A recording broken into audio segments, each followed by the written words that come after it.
Hey guys, welcome back to my channel Nirisha vlogs.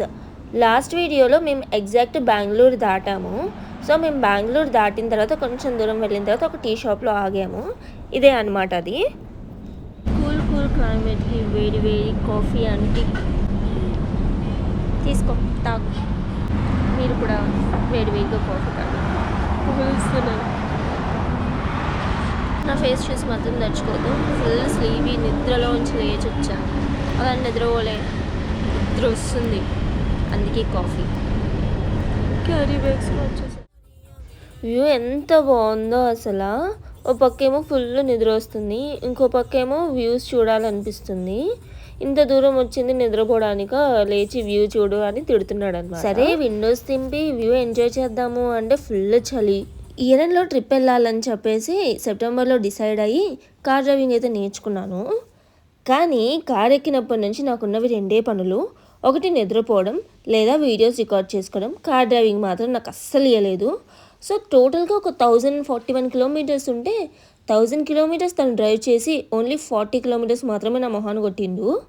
సరే ఆ 40 kilometres అయినా డ్రైవింగ్ చేశాను కదా, కనీసం వీడియో రికార్డ్ చేయాలంటే అస్సలు చేయను కూడా చేయలేదు.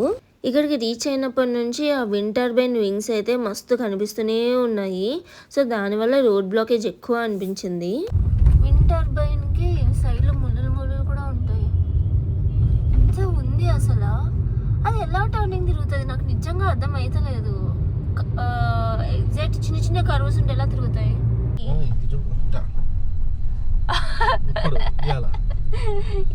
ఇప్పుడు కూడా ఇప్పుడు కూడా కార్ షెడ్కి వెళ్తుంది. ఎందుకు ట్రిప్కి దాచి పెట్టుకునేదంతా ఇన్సూరెన్స్ వాడికి, కార్ షోరూమ్ వాడికి, హాస్పిటల్కి ఇవ్వాలా? నేనేం యాక్సిడెంట్ చేయాలి? నువ్వేం చెయ్యవు, ఆడ పెట్టచ్చు, వెనకాల వచ్చి కూతాడు అంతే. 40 కిలోమీటర్స్ గైస్, 40 కిలోమీటర్స్ మాత్రమే ఇచ్చిండు. I hate you. కామెంట్లలో సావదపడు, అదన్నా ఇచ్చిన సంతోషపడండి. నన్ను ఏమన్నారు గైస్? మీలో ఎంతమందికి కార్ డ్రైవింగ్ వచ్చి కూడా కార్ డ్రైవింగ్కి ఎవరు మీ చేతికి కార్ ఇవ్వట్లేదో కమెంట్ సెక్షన్లో విన్ చేయండి. ఫస్ట్ కమెంట్ నాదే ఉంటుంది, this person is not giving car. ఎందుకు ఇట్లా ఉంటారు? వై? కార్ ఇవ్వచ్చు కదా మాకు కూడా.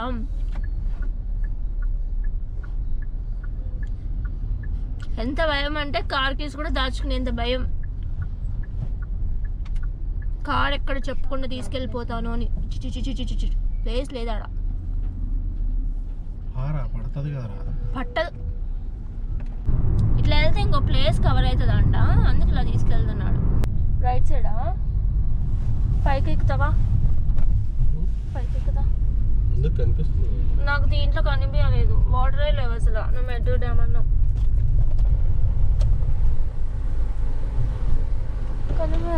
ఇదంతా ఏం కనిపించట్లేదు నాకు. ఇదే గ్రిల్ అంతా అడ్డం వస్తుంది.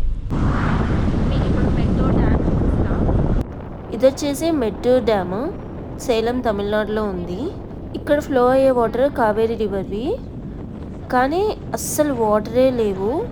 నార్మల్గా వాటర్ ఫ్లో అయితే ఎలా ఉంటుందో కూడా నేను ఫోటో యాడ్ చేస్తాను ఇక్కడ. First డ్యామే flop. రైనీ సీజన్లో వస్తే మోస్ట్ ప్రాబ్లీ ఇలా ఉండొచ్చు. The other side of dam ఫ్రంట్లో వచ్చేసి అసలు మనకు డ్యామ్ గేట్స్ క్లోజ్ చేసా కూడా ఇటు సైడ్ అసలు ఫ్లో అవ్వట్లేదు, కానీ అటు సైడ్ మాత్రం రివర్ వాటర్ బాగానే ఉన్నాయి. ఫుల్ ఆకలి అవుతుంది, అందుకే రెస్టారెంట్ దగ్గర ఆపేసామన్నమాట. ఇక్కడే కొంచెం ఫ్రెష్ అయ్యి బ్రేక్ఫాస్ట్ చేసేద్దామని. ఒక మసాలా దోశ, ఒక ప్లెయిన్ దోశ. రెస్టారెంట్స్ దగ్గర ఇలా భలే బొమ్మలు పెడతారు, నాకు చూసినవన్నీ కొనాలనిపిస్తుంది. కానీ మా ఆయన ఆపేసాడు, ఏమి కొనివ్వలేదు.